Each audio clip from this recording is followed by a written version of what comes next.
नमस्कार दोस्तों, मैं हूं वंदना भारती और आप देख रहे हैं कमोडिटी इनसाइट्स। ये है 14 मई का इवनिंग एडिशन में आज खास बात यह है कि यूएस और चाइना के बीच समिट की शुरुआत हो चुकी है। कुछ की पॉइंट्स हैं यहाँ पे। जो मीटिंग थी ये पॉलिटिकल भी कह सकते हैं और इसे कह सकते हैं कि यहाँ पे ट्रेड पे भी काफ़ी ज़्यादा बातें हुई।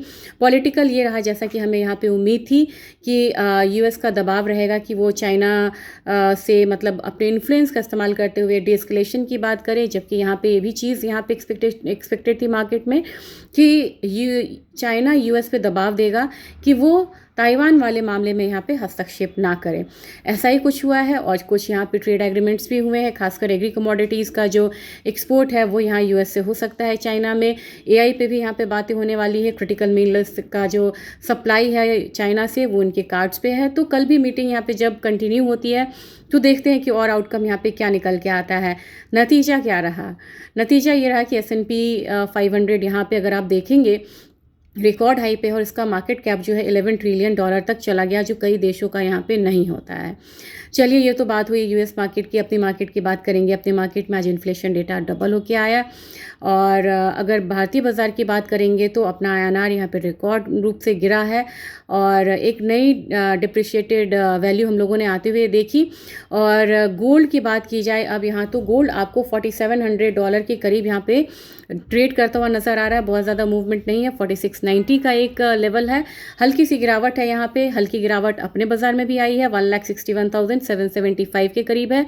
और यहाँ पे प्राइसेस जो है अभी हाई लगाया है ना 1,64,000 65,000 के करीब का, वही हमारा अब नेक्स्ट यहाँ पे रेजिस्टेंस है, जबकि सपोर्ट आपको 1,60,000 बनता हुआ नजर आएगा।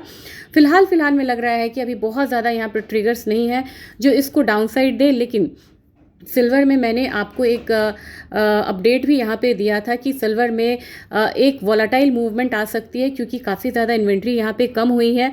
आपने कहा कि क्रक्स में बताओ कि इतनी बातें नहीं जाननी, क्रक्स में यहाँ पे होना क्या चाहिए। इतना ज़्यादा आसान नहीं है क्योंकि आपने कॉमिक्स से मैनिपुलेशन देखा था। क्रक्स यही है, इन्वेंट्री कम है। अगर डिलीवरी इंटेंशन ज़्यादा आ गई तो उनके पास देने के लिए इन्वेंट्री बहुत ज़्यादा है नहीं, फिजिकल टाइटनेस है। तो यहाँ पे शॉर्ट जो है वो कट सकता है। शॉर्ट पोजीशंस अगर कटेंगे, क्योंकि शॉर्ट पोजीशंस जो क्रिएट करते हैं उनको यहाँ पे डिलीवरी देना पड़ता है इंटेंशन आने पे, और वो पोजीशंस अगर क्रिएट करते हैं तो शॉर्ट स्क्वीज होगा क्योंकि आप बाय पोजीशन क्रिएट कर रहे हैं कट करने के लिए।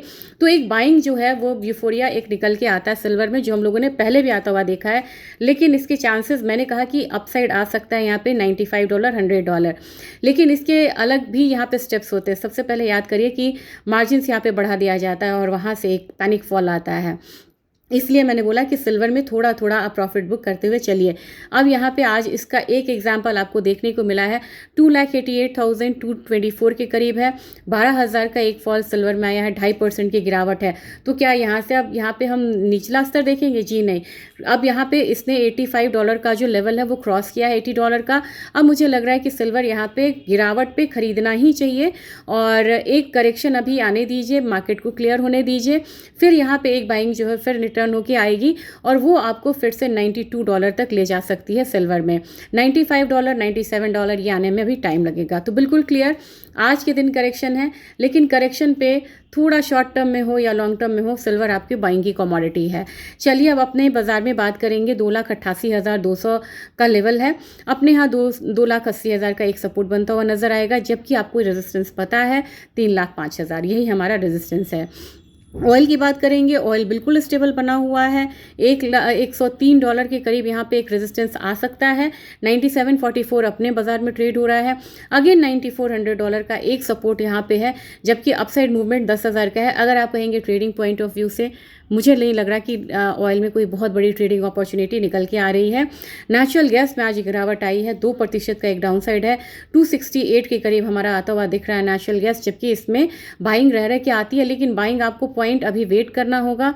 अभी बाइंग मत करिए क्योंकि आपको भी पता है कि 265 261 तक आता है, वहाँ से एक बाइंग निकल के आती है। तो कल इसके लेवल को डिस्कस करेंगे। अभी फ्रेश पोजीशन लेना है तो संभल के ही लीजिएगा। कल डिस्कस करते हैं कि कौन सा लेवल होना चाहिए नेचुरल गैस पे। जनरली 262 से लेकर 265 वाला जोन आपका होना चाहिए, और अभी ये कितना ट्रेड कर रही है? 268 के करीब ट्रेड कर रही है। तो थोड़ा सा आप रेंज में इसको लिया करिए। एल्यूमिनियम में ₹3 तक की गिरावट आ चुकी है। 383 का लेवल है। जिंक जो है 366 के करीब का है। तो ये एल्यूमिनियम में अब यहाँ पे आपको संभलना होगा, 380 378 तक लेवल्स यहाँ पे आ सकते हैं और काफ़ी ज़्यादा हायर साइड गई है। और यही कारण है कि आपने कहा कि बेस मेटल में मैंने प्रॉफिट बुक कर लिया है। अब चीज़ें यहाँ पे स्ट्रांग है, लेकिन आप समझिए ना कि 1000 रुपये की चीज़ कॉपर जो है वो 1400 के करीब चली गई है। तो कहीं ना कहीं आपको खुद से यहाँ पे प्रॉफिट बुक ज़रूर करना चाहिए। इतने हायर साइड पे आपको 2-3 चीज़ें होती हैं। एक तो प्रॉफिट बुकिंग आती है तो मार्केट यहाँ पे होता है, मतलब कि डाउन आ जाता है।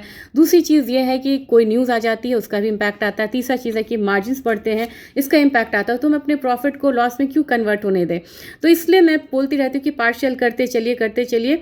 और कॉपर भी यहाँ पे 15 रुपये यहाँ पे गिरा है और एक से ज़्यादा पोजीशन है तो ज़रूर रखिएगा, क्योंकि 1420 का लेवल जो है वो कॉपर में लग रहा है।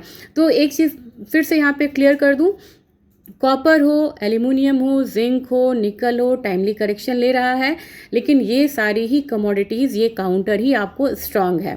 निकल में आज एक बार फिर से 1843 का लेवल आया है, 1860 तक ये कमोडिटी ऊपर की तरफ जा सकती है। डेटा कुछ खास नहीं रहा, इनिशियल जॉबलेस क्लेम यहाँ पे बढ़ के आया, लेकिन मार्केट डेटा पे से ज़्यादा ध्यान दे रहा है अभी समिट पे। और अभी आप देखिएगा तो ईरान और यूएस का वॉर भी बैकफुट पे है। पूरी दुनिया का ध्यान अभी यूएस चाइना के समिट पे है। तो ये अभी का अपडेट था। क्लियरली आपको चांदी में जो लोग यहाँ पे फंसे हुए हैं वो लोग यहाँ पे निकल सकते हैं, और फिज़िकल जिनको बाइंग करनी है अभी भी डिस्काउंट पे है, तो चांदी हो या सोना हो आप बाई कर सकते हैं, और फिज़िकल में भी और ETF में भी आप कर सकते हैं। लेकिन आने वाले समय में ये जो MCX और स्पॉट के बीच में प्रीमियम बढ़ेगा, यानी कि स्पॉट आपको आने वाले समय में महंगा होगा। तो जिनको खरीदना है वो अभी यहाँ पे खरीद सकते हैं। धन्यवाद।